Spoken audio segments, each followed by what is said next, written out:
vedare tiri kuchingamidzai zvekare kune chimwe chirongwa pano pazim Facebook Secrets and Confessions. Aiwa, tinoda kungotenda kune mukoma vedu avo vakabatsira ndokubva takwanisa kuzotenga wheelchair iyi. So this was our team vachiburuka vachienda kunodhilivha wheelchair iyi kune mwanasikana zvekare negrosary mushure mekunge mukoma vedu vazotitumidzira mari vakati wheelchair haingasviki iri yoga kufanira kuti munge muchizowatengerawo kagrosari.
Toti makadi mhuri yeZimbabwe tokugamuchirai pane chimwe chirongwa cheZim Secrets and Confessions pamuchannel yamukoma Nashi.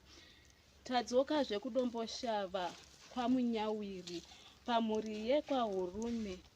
Toti baba makadiko. Aiwa, tiripo makadiwo zviri. Ati nofara tadzokazve. Aiwa, tinotenda tokugamichirai. Takambouya mukati chishuwiro changu chekuti mwana ave newheelchair ndizvozvo nechikafu. Saka tada kuti muudze mhuri yeZimbabwe nekutenda mhuri yeZimbabwe nechiitiko chaitika nhasi ichi. Aiwa, tinotenda mhuri yeZimbabwe vane ruoko runopa, muchionawo Franzi muchikwanisa kumubatsirawo, so Mwari anokuropafadzai. Ngazvirambe zvakadaro, tienderere mberi. Alright, Franzi. Uri kutiko neuche nhasi uri kufara singaiti?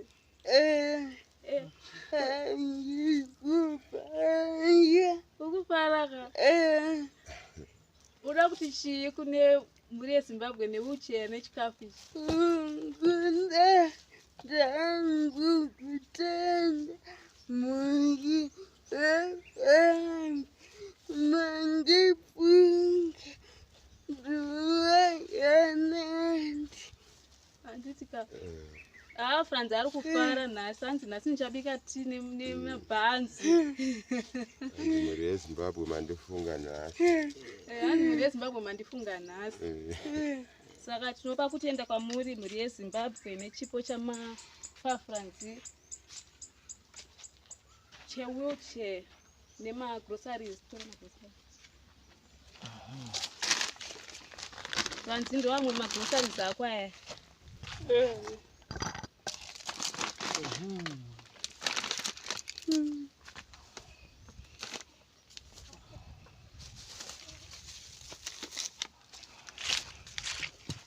Ndo zvishoma zvatakwanisawo kukuigirai musi ranhasi baba Franzi. Aiwa, tinotenda zvakawandisa.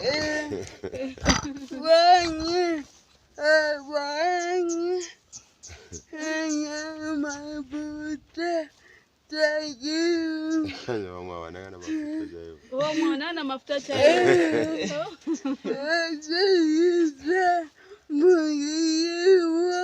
Makutonoisa mumuriwo.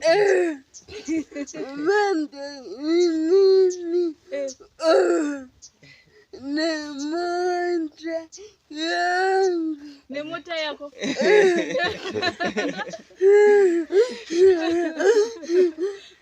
Aiwa, maita basa mhuri yeZimbabwe. toti makaita henyu neruoko runopa. Kune vese vakaisa maoko avo pakubatsira Francisca, toti aiwa Mwari ngavakukomborere vawedzere patapudzwa. Toti makaita basa chose, tosangana mune zvimwe zvionga pano channel yamukomana Shiyezi Confessions. Vadiwa vateereri, timu yedu yakabva yazonzi nevamwe sekuru vanonzi sekuru muronzi. Ndinokumbirawo kuti munge muchipfuurawo nepano nekuti inini ndinoitawo zvemaherbs. Regedzai tinzwe vachitaura nyaya yavo. Ngasimbo mama. Tauyawo toda kuti muzivise mhuri yeZimbabwe mabasa amunobata pakurapa. Hongu. Saka ona. Kati mzukuru. Mahebha angu aya arapa ndinoshandisa kuchika varume vasina mbereko. Aya ndinobatsira kurapa sugar, cancer, sugar, BP. Right? Unoyu ndio varume wokumutsa pabonde. Right? Tenda uyu ndewe mapforo.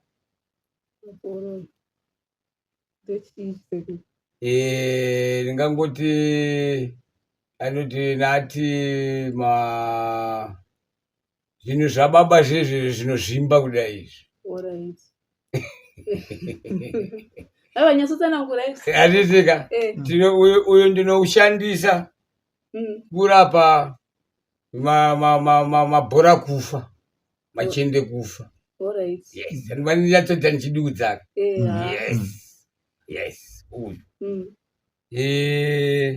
Uyu ndinoshandisa vane mamhepo ekuberekeswa kana kusaidzirwa mhepo dzengozi.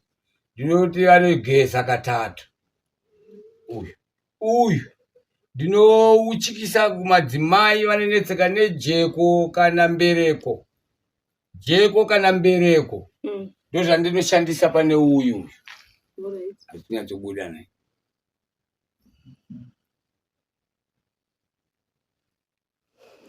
Zvaita. Yes. Ndo zvandoshandisa pane uyu. Uyu ndinoushandisa kune vanonetseka nenyongo. Ndo ndoshandisa uyu. Uyu ndinoushandisa zvechaunga. Chaunga kuitira kuti kana une sangano rako here kana kuti kana uine sangano rako, sangano vamwe vaida kunzvenga kuita sekuchinja kana sangano. Ndo pandinoshandisa uyu kuti sangano risaputsike. Rirambe rakabatana vanhu vachiuya vamwe vanouya kusangana iroro. Ndo pandoshandisa uyu. Uyu ndinoushandisa kune dzimba dzinoda kuparara pazverudo. Ndo zvandoshandisa uyu. Nokudedza vamwe varume kana hama dzinoda kutatarika dzisingadzoke kumusha kuzoona hama. Ndo pandinoshandisa uyu kuti munhu adzoke kuhama dzake nenguvawo achionekwa nevamwe. Alright. Zvandoshandisa uyu.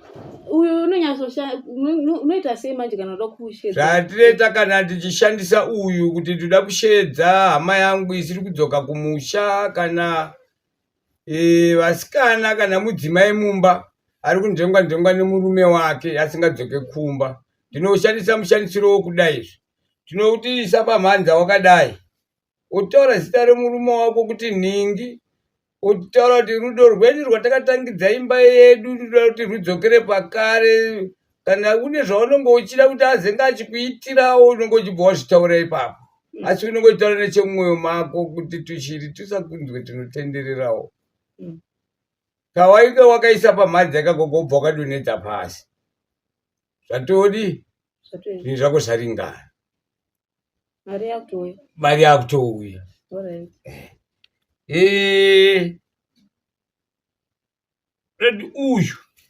Uyu ndinoupa kune vanonetseka nemudumbu mumwe munocheka muyemuyemo kana munorira kuti chororo guu.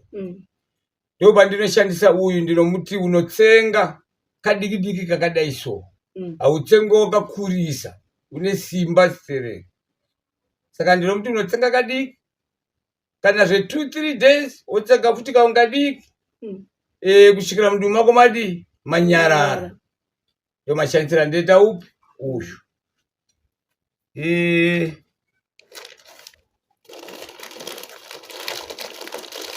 Right. Did kana bute futi ndongona kuri explain handiti. Right. Bute ndinorishandisa kune vanonetseka nemusoro, mimwe inoda kutsemuka kana kuda kudonedza manza. Ndinomuti unofemba rimwe wodi ogeza katatu. Kana ukatadza kufemba asingonogeza chete katatu. Zvese izvozvo ndomashandisira ndetechi bute rangu iri. Kopa nyaso kurepa niwe chaunga uyu sekuru kuti ore ndinongoti nini ndine chechi yangu. Ndinoushandisa sei? Ndinoisa mvura here ndinoisa pasi. Uyu wechaunga uyu wandati wechaunga uyu. Tinotora zvakaita kadiki kakadai izvi. Right. Teisa kana mumafuta atobikisa muriwa. Ma cooking oil. Teisa imomo ndinenge ndakadai so. Ndinenge ndakadai izvi.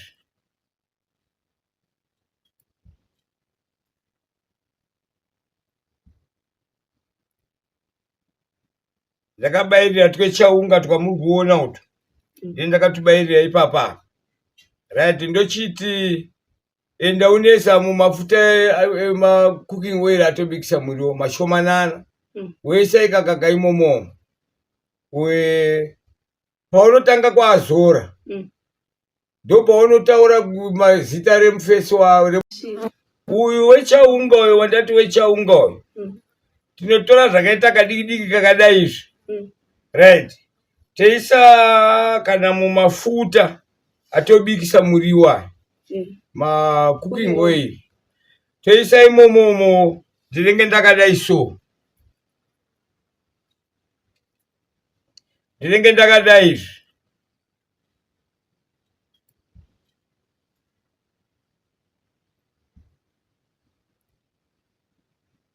Ndakabairira twechaunga twamurikuona utu. Ndakatubairira ipapa. Right, ndochiti enda unesa mumafuta ma cooking oil atobikisa muriwo mashomanana. Wesaika kakaimomo. Paunotanga kwaazora. Ndo paunotaura mazita remufesi wawo remuchinda wako. Ningi ndoda kuti rudo rwedu rudzokorere pakare nderutangi dzese tenandina takatanga kuita rudzokere pakarepo paende kana wakabuda kwaunobuda kuenda ungochidzokechi panopamba kana wakanzi wosikwa unonge uri ikokoko ubva waona fesi yangu. Mabatanza zvechaunga here ne? Yes. Usati waita zvechechi? Ndo masenzesero andotichi izvi ndo zvaunoita izvi. Pachaunga. Parudo rwemumba. Okay. Kana zviri zvechaunga zvokuchechi. Akandinoti unoisa uyu. Unoisa mumvura. Pamasowe ipapapo. Pasina kana apo. Wenda uskomwaya mvura yako pachechi ipapo. Kungwaya mvura chete kwete tikusiya ikako ipapo. Kungomwaya mvura yako kakaisa. Zvatopera. Unochita kangani? Ka1. Vanhu otowanda. Vanhu vakutowanda. Asi sekuru hazvizopandukira. Zvangu hazvipanduka, hazvina muko. Zvangu hazvina muko. Nokuti mahebhu. Handisi n'anga. Ndoita zvemahebhu. Zvangu hazvipanduke nekuti handisi n'anga ende handisvikirwe zvimwe zvese zvokuti hiriri. Ndezvekuziva zvinhu izvozvo izvi. Ende kuti ndizvizive. Zvindofanira kunditsanangura ndira. Kuti ndizvizive ndaigara nasekuru na sekuru vangu vaipoterwa nasekuru. Saka ndandiri musondozi. Right, pausondozi paya ndo pandakazenge ndichitumwa nemudzimu kunze ndanochera gwenzi rakati munhu yauya kuzoshandirwa uyu. Ndonochera kwekuyo ndosvogara zvangu apo ndoona sekuru vaya vari kutsanangurira munhu murwere uyu kuti unonoshandisa so ndoona murwere uyo ari kusvotenda sekuru kuti zvinhu zvati zviri kusenza sekuru. Saka ini ndaita ndichiri kuchikoro grade 6. Saka pakazoshaya sekuru vaipoterwa vanhu veve vaishandirwa vakaramba vachiuya vachiti wewe ndowaigara nasekuru. Saka tishandirwa una chawakaziva here ipapo pakushanda kwawaita nasekuru. Ndipo ndatanga kutora zvinhu zvezvezve zvandaishanda nasekuru nekuti pandaishanda nasekuru ndaitanga ndichiti chaichitendwa nemunhu kunzi ndagonerwa ndaibva ndanyora mubhuku kuti kana ndazokura ndasara ndega ndozongosara ndakutaisa mubhuku muye. Saka vanhu vakaramba vachiuya vachiswa kuti sekuru ndimaigara nasekuru wenyu tanditseka nezvinoti ndinotaisa mubhuku dambudziko rataurwa nemunhu rere ndoona hebhu racho raipiwa munhu kuti nderakati ndenda ndinotora ndosikopa munhu uyoyeka unoshandisa ndotoona kutodzoka zvechokwadi ari kutenda kuti sekuru mandigonera. Saka ndokushanda kwandinoita vanhu vaMwari. Iyo yekuuchika iro isati apakamira mambotaura kuti zveni munogona kuti munhu apfuura nguva yake yekutevera asati ane mwana munogona kuti atevere. Ndinogona kuti atevere futi. Uno uyu wandabvira ndamboti ndokuuchika futi uyu zvandinoushandisa futi. Kune madzimai mumwe anogona kumira kuteera iye nguva yake isati yakwana yekuti amire kuteera. Ndinoushandisa futi iwoyo kuti munhu ateere. Kana amu30 years kana mu40 ndinomushandisira iwoyo kuti ateere. Kana anoda kuteera zvokuti abate mimba yatonyaradza kuti kurei zvake ndinomushandisira iwoyo mimba yobva yabata.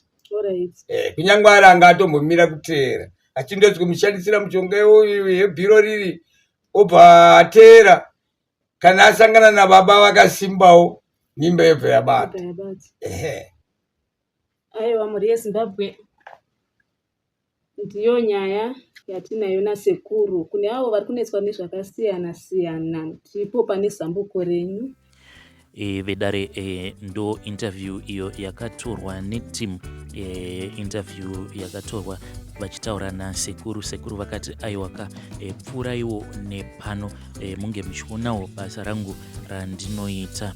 So the next interview yavakabaita kune umwe mwana uyu iye ari kuti mumusha mavo mune umwe urombwa hwekuti hunotyisa hanzi kune akaromba ende mukunoromba akabva azoromba nenjuzu. Hanzi baba vangu vakarombera panjuzu. Saka inzwaiwo mwanakomana uyu achitaura nyaya yake. Iye akabva ati kana kutoburitsa chiso changu ndinototya nekuda kwekuti zvinoitika mudzinzare kwedu zvinhu zvekuti zvinonetsa ende sometimes kana ukada kuzama kuti unge uchitaura mangwana unozosara wava munyatwa. Saka ndo interview yacho iyi yakaitwa netimu yedu ndokubva tamuvanza chiso chake. Kana munhu vanhu vayainzwa kwaya nenjanji nasekuru vedu vakabva kuMozambique vakauya muno muZimbabwe vaya vachitsvaga mabasa. Saka vauya muno muZimbabwe vakaberekawo vana vatatu. Kuna kunoti baba wangu kuti Bankuru nevamwe Bankuru. Saka sekuru wangu vakazorova mukadzi wavo wapuwa munda nasekuru wangu kuno kuedza kuno ndobva vatanga kugara nevana vavo nemhuri yavo kuno. Saka asekuru wangu vakazofa ndokuvasiya mhuri yavo iri kuno. Saka hatizivi kuti ana baba vedu vakapindwa nei vari vatatu kudaro ndobva varongana kuti andiye kunoromba. Vakabva vadzokera kuri kumusha kuMozambique chaiko kunoromba. Saka baba wangu inini ndokutwe vanonzi vakarombera kurima. Vanotora mushonga wokurima unonzi wedivisi. Vamwe sekuru vamwe Bankuru wangu kana ndobva vanotora mushonga weung'anga. Bankuru wangu pakati kwozoita vamwe vaisenzawo papurasi vakanotora mushonga kuti varamba vari pabasa usadzinge basa varamba vari maneja. Ndobva zvagara zvakadaro, vagara makore vachiita zvinhu zvavo vari pamwe chete. Then baba vangu inini ndovanga vagotwa mhero kuti vakabatwa nepfungwa ipi. Pfungwa vakafungira kuti pamwe vachaurayiwa nevamwe wavo nekuda kwekubata mushonga kwavanga vakaita. Ndobva vakatanga nabamukuru vangu vanga vari n'anga, ndovakatanga kuuraya. Ndobva vapinda kuna bamukuru vangu vakuru, ndobva vavauraya. Ndobva vasara vari vega. Saka vari vega vari kunzi vakazotora njuzu inogara kudhamu. So njuzu iyoyo dzimwe nguva pamba sotongonzwa chamupupuri inotofa. Nokuti dzimwe pagore rega rega pamba pandopfurunyuka uswa. Patadzopfurunyuka uswa pagore pega pega pandopfurunyuka uswa varona chamupupuri ichocho. So isusu mumba medu tavakomana 3 pana vasikana 2. Mumwe wacho ari kusenza kuHarare, ari kuita zvehouse girl. Ndiye mumwe watototi anditone basa rakanaka. Kana tichitodawo mari ndiye munhu andokwanisa kutibatsira. Mumwe last born mukomana anga aendawo kumakomba uko akafa nekudzidzwa nemakomba. Asi pane chiitiko chakandishamisa hanzvadzi chekuti pakauya chamupupuri pakugohwa hembe dzake. Chamupupuri ichi chakatakura hembe dzakandokandwa kudhamu cheko ndokumwe kwanhungwa dzimwe hembe dzimwe dzakandongerwa kugohwa kwake.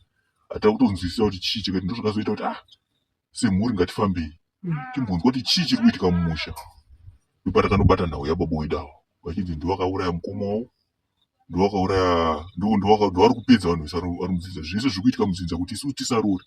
Inini ndine 29 years.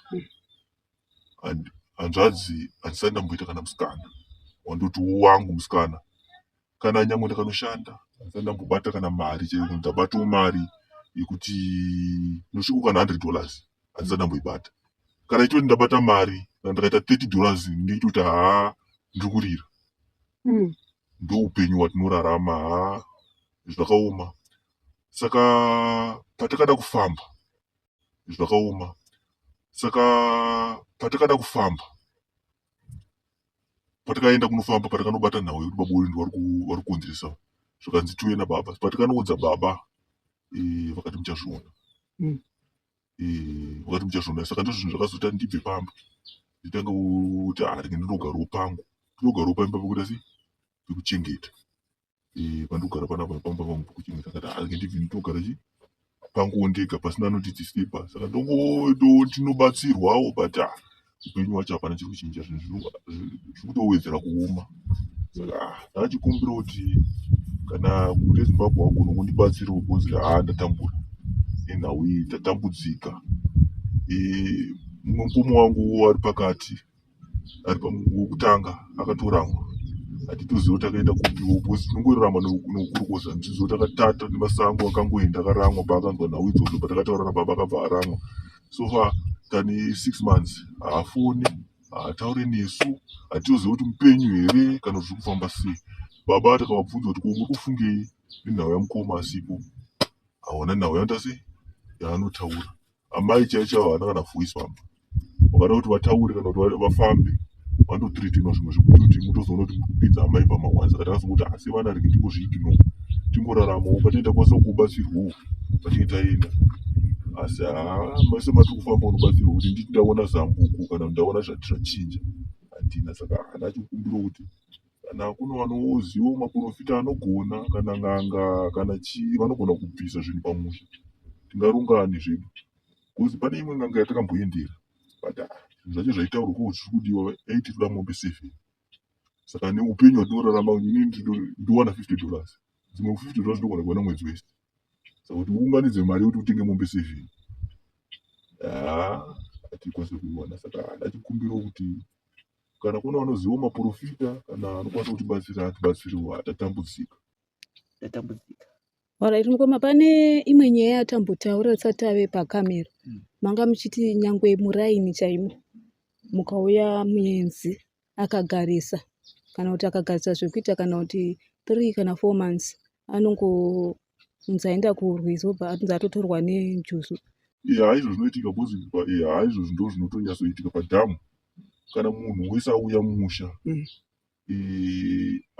anofanira kutoti especially kuhama dzedu isusu haafanira kutogarisa 3 months. Kana vatorwa kana uda kuzoraura kudhamu unogara njuzi yabobwana, akauya kekutanga akadzoka kazhinji kacho unozongonzwa kuti munhu anyura achidayikwa atorwa nenjuzu.